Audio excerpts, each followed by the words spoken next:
Nemuleta Gloria Bugie. To do what? Mabanda. Alekana. Ayambadde bubi. Ebivulu binene byabaddemu abantu abakulu. Omuntu aleta bazadde be, omuntu aleta taata we, omuntu aleta jjajjaawe. Alabe ekivulu. Nemuleta abakazi, nemuleta oyo simanya Gloria Bugie. Abitex yabadde mutuufu okwebika amaaso yabadde ayagala na fuluma. Ne Zubeda mukwano gwange. N'abikka n'amaaso. N'abikka amaaso kati twagala kulaba kyerolerwa. These corporate events abantu kati oyo Gloria Bugie yabadde ayina yimba wakabako. Era yakoze ku line up era singa nagitunuddeko wallahi nabadde nja musazaamu. Naye sagitunuddemu kuba nange nabadde ne department kye nabadde nkolamu nga ndi eno nzire eno. Naye singa natunudde ku listinga kwali nandi mu crossings. Natuka nakunamira abantu akabina kampiso alina ebituli mu mugundi mu bambam. Mwalese wachi. Ani yakoze line up y'abayimbi. Oyo mwabadde muleta wachi. Ebyo ebifo bwe bityo byetaaga abantu abali decent. Abantu baba balese ba mama baabwe. Wallahi. Nalabya abakyala nga baveirinze. Bazze mu corporate events. Abantu baneno besitula ne bajja mu corporate events because tebagala genda eri gye bamansulira, tebagala genda mbifo birimu ogundi lalo omungi. So bwe bajja mbine ebifo they feel comfortable. Kati gwe tosobola kujja n'oba kunamira n'oba making of feeling uncomfortable. People were uncomfortable. Banange. Ekintu ekyo nange kyanyiziza. Ebyakanyiza ekisooka MCs babadde bafu. Ekyokubiri oleta Gloria Bugie. It was yakoze line up y'abayimbize singa nagenze backstage kuba we nagenze nga backstage ngakola binkwatako na dendi busy. Singa nagenze nenda banga yagenda okudda ku wallahi teyandi yimbi. Ayimba ki? Akuna midda abantu. Abantu bazze ne bamama ba. Budget baveirinze. Akuna mabwati mbantu. Ebyo babitwale mu shozo mitwale ebiri. Ene wafe tezijja. This corporate events baleta abayimbi. Temwala byengeri Rema gye badde yambadde. Bwe batyo bambala bifo bya Serena ngo zokuyimba zo performinga. People tebe ababa bazze baba tebe expectinze kulaba mubiri gwa muyimbi. Baba bantu bakulu, baba bantu bagagga, bakirumira, beba abaddeyo, bantu babitibwa. Nga go tukolera ebyo bo tukunamira bo tukyusiza akabina k'empiso. Awo nange tekyagase bulungi. Tekyagase bulungi. Ekyo nga nkivuddeko. Waliwo nono omuyimbi yabadde yani bamwambaza bed cover nga batunze bed cover. Bamuyitani nakutte line y'oluyimba lwe. Simanya onziba omutima.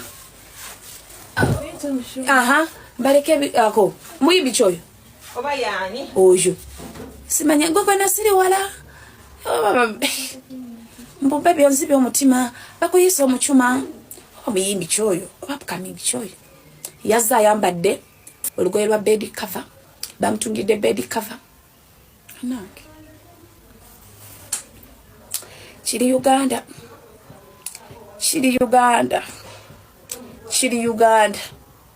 Alekana ayambadde bed cover natekako ne pretty banks. Hey, yoyo pretty banks yali wa Kim. Yoyo kati ndo simwagala. Bwabanga yoyo. Bwabanga yali nga Kim ya managing yoyo. Bwabanga yoyo. Simwagala. Yali ekuba nnyo simwagala. Bwabanga yoyo anti sibamanyi. Naye nga bweri bali erinnya simwagala. Bati obutayagala muntu kiri okera nange gye bali abatanjagala. Akeleze n'eddoboozi. Nabagamba Rema ne Evelyne Namulondo they parted ways. Era ne backstage Rema mulamu we yamubaddeko. Kati olaba banake kale tugende kati mulaba gano ngenda kuteeka kombo kuba sibikakasa mbo bagamba bya mumbu binekakasa binalabye jjo bagamba mbo Evelyne mbo yali agala mbo ngaleeta nnyo ebigambo mbo ewa Rema mbo banyumiza binyumize ngaleeta nnyo olugambo ewoono ng'ayonoona obufumbo bwa banne mbu omukulu Sebunya n'amugamba please toza wano mukwano mbu ne bamugobera ddala ewaka mbu ebyo bya mbu era ennaku zino bwegendereza Rema buli waabeera mulamu we yamubaako Farida muganda wa Sebunya. Yes. Mbu bayawukanira ddala era ne ku birthday era nalabye abaana nga bapositinga ekifumbo nga bagamba mbu abasazi b'omugambo ebigambo bitutuddemu ekyo ekifaananyi ekya Rema ng'ali ne Namulondo ne baby Alia kyeri birthday y'emyaka 2 naye eky'emyaka 3 mukwano tebakoze na birthday party yabadde so simple tebyalinga ebyaluli badikoletinga Rema ne beekuba ebifaananyi ne Hamza biki byalina hype yamanyi nnyo ebyaluli omwana nga making 2 years naye this time round alabika Rema alabika abadde nnyo busy naye bwe mwalabyeko ku Evelyne mumpereze ka video nze saamulabi era ennaku zino era ne yesterday mwena mukimanyi bulungi nti Evelyne buli Rema we yali aperforming abeerawo naye kati ali ku nsawo ya Rema Namakula muganda wa Sebunya Farida awo simanyi wekigatta saako kapatika Rema ne Rema we yabuliza tata Amal storage abantu babadde bataddewo embeera balekaana biki bino ngomanyi nga babasaakaanya biki nagamba ki ekiri awo mu nsonda edi batandika edi Kenzo biki kwe kumubuuzaako bwe yamaze omumubuuzaako n'amugamba wazze ne mami lwakubako sirabe we bakatambuza I don't know why but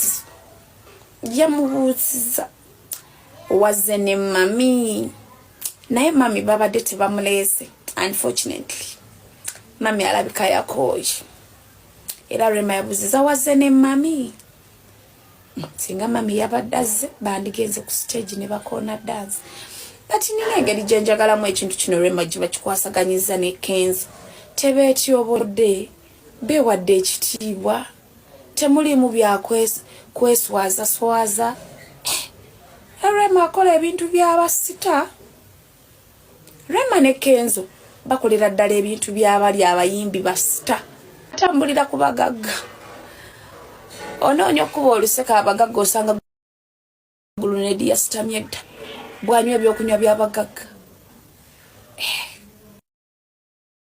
Gulunedi official Gulunedi yayavuwala abeera ku Kenzo ku ttaya Kenzo bw'atumya ekyokulya naye kwaliira nagenza okuba omugagga oluseke nasanze mu magulu g'omugagga oba nga amunyumiza bizibu ki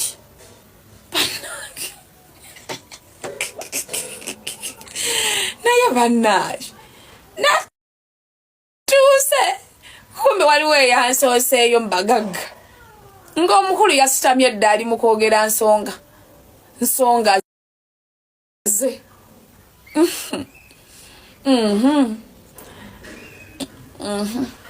aye Gulunedi kati oyagala kuyingirira naffe abaluseke nation tukuyingize mu kibiina ate amanyi okuba oluseke sebo yafukamidde n'ofukamira mbu waliwo omusajja ali awo yuki yali boyfriend wa Jasmine yali boyfriend wa Jasmine so bwe baafunamu misunderstanding mbu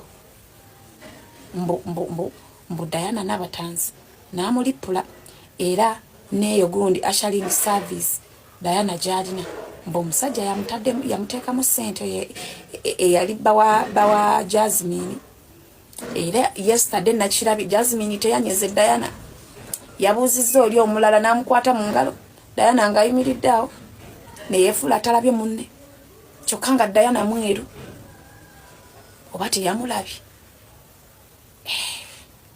akosaka tegedde oba teyamulabye oba biri ebigambo bye bayogera bituufu ebyo babingamba bya mumbu mbu musajja naye Jasmine ekimba mpeseza olugambo olwo Jasmine ekikola kye yakoze teyanyeze munne wadde omubuuzaako omanyi mwali muyimiriddeko mu kifo bantu babiri nze ndi wano n'omulala ali wano n'obuuzaako no pretendinga nga atamulabi oba teyamulabi nga lwaki teyamulabi engeri gye yambadde wiigi ennene nga teyamulabi oba yabadde ayagala kukola zero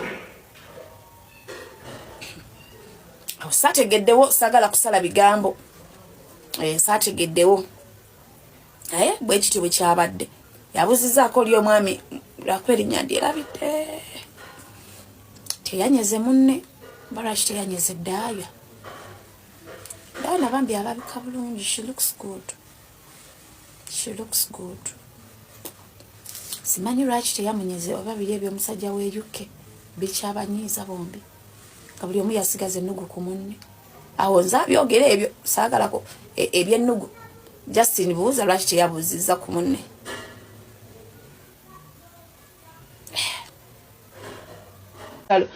Is Martha Mukisa pregnant?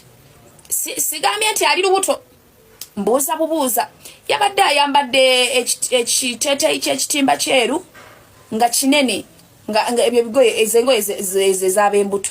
Is she pregnant? Tutandika okusombera obuyembe sweet mutima Martha wange sisaaga